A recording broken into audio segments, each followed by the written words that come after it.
സ്വർണ്ണക്കൊള്ളയിൽ 5 പേർ കൂടി ഉടൻ അറസ്റ്റിലായേക്കും. ദ്വാരപാലക ശില്പപാളികളിലെ സ്വർണം മോഷ്ടിച്ച കേസിൽ 3 പേരും, കട്ടിളപ്പാളി കേസിൽ 2 പേരുമാണ് അന്വേഷണ സംഘത്തിന്റെ നിരീക്ഷണത്തിലുള്ളത്. ഇതിൽ 3 പേർ പ്രമുഖർ എന്ന സൂചനയാണ് അന്വേഷണ സംഘം നൽകുന്നത്. അതേസമയം സന്നിധാനത്തെ സ്ട്രോങ് റൂമിൽ ഇന്ന് SIT പരിശോധന നടത്തും. അതീവ രഹസ്യമായി പരിശോധന നടക്കുന്നതിനാൽ രാവിലെ 8 മണിക്ക് മുൻപായി മാധ്യമങ്ങൾ സന്നിധാനത്ത് നിന്നും മടങ്ങണമെന്ന നിർദ്ദേശമടക്കമുണ്ട്. VS അനു വിവരങ്ങളുമായി തിരുവനന്തപുരത്ത് ചേരുന്നു. Anu, good morning.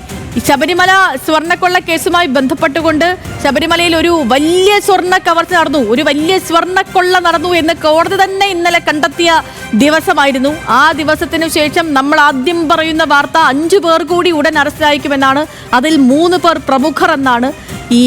എന്തൊക്കെയാണ് പുറത്തു വരുന്ന സൂചനകൾ? ഇന്നലെ തന്നെ കോടതി പറഞ്ഞിരുന്നു PS പ്രശാന്തിന്റെ ഭരണസമിതി അടക്കം അന്വേഷണ പരിധിയിൽ കൊണ്ടുവരണം, ആ ഭരണസമിതി അടക്കം ചോദ്യം ചെയ്യലിന്റെ ഘട്ടങ്ങളിലേക്ക് കൊണ്ടുവരണമെന്ന് കോടതി പറഞ്ഞിരുന്നു. അതുകൊണ്ട് തന്നെ ഈ സമയം അത് ഈ ശബരിമല സ്വർണ്ണക്കൊള്ള കേസുമായി ബന്ധപ്പെട്ട് എത്ര കണ്ട് നിർണായകം? ഉയർന്നു കേൾക്കുന്ന പേരുകൾ അത് ഈ അന്വേഷണത്തെ മാറ്റിമറിക്കാൻ തക്കവണ്ണമുള്ളതാണോ?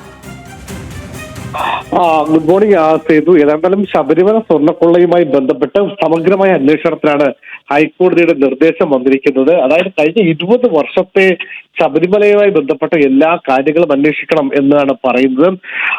നമുക്ക് മനസ്സിലാക്കാൻ വേണ്ടി സാധിക്കുന്നത് 5 പേരാണ് ഇപ്പോൾ ഈ ഇതുവരെ അറസ്റ്റിലായതോ അല്ലെങ്കിൽ പ്രതിപട്ടികയിലോ ഉൾപ്പെടാത്ത 5 പേർ കൂടി ഈ പ്രത്യേക സംഘത്തിന്റെ നിരീക്ഷണത്തിലാണ്. കാരണം ഇവർക്കുള്ള പങ്ക് അന്വേഷിക്കുകയാണ് പ്രത്യേക സംഘം. അത് ദ്വാരപാലക പാളികളിലെ സ്വർണ്ണം മോഷ്ടിച്ച കേസിൽ 3 പേരും, കട്ടിളപ്പാളികളിലെ സ്വർണം മോഷ്ടിച്ച കേസിൽ 2 പേരും, അങ്ങനെ 5 പേരാണ് ഈ അല്ലെങ്കിൽ ആ മോഷണവുമായി ബന്ധപ്പെട്ട 5 പേരാണ് സംഘത്തിന്റെ SITയുടെ നിരീക്ഷണത്തിലുള്ളത്. ഇവരുടെ പങ്ക് സംബന്ധിച്ച് വിശദമായി അന്വേഷിക്കുന്നു.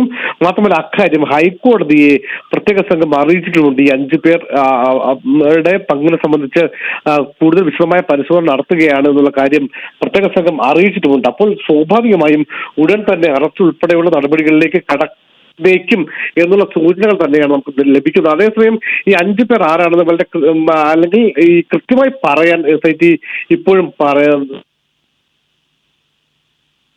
ശരി, VS അനു ആണ് മാത്രമാണ് നൽകുന്നത്. ഓക്കെ, ശരി അനു. VS അനു ആണ് വിവരങ്ങൾ നൽകിയത്. പ്രിയപ്പെട്ട പ്രേക്ഷകർ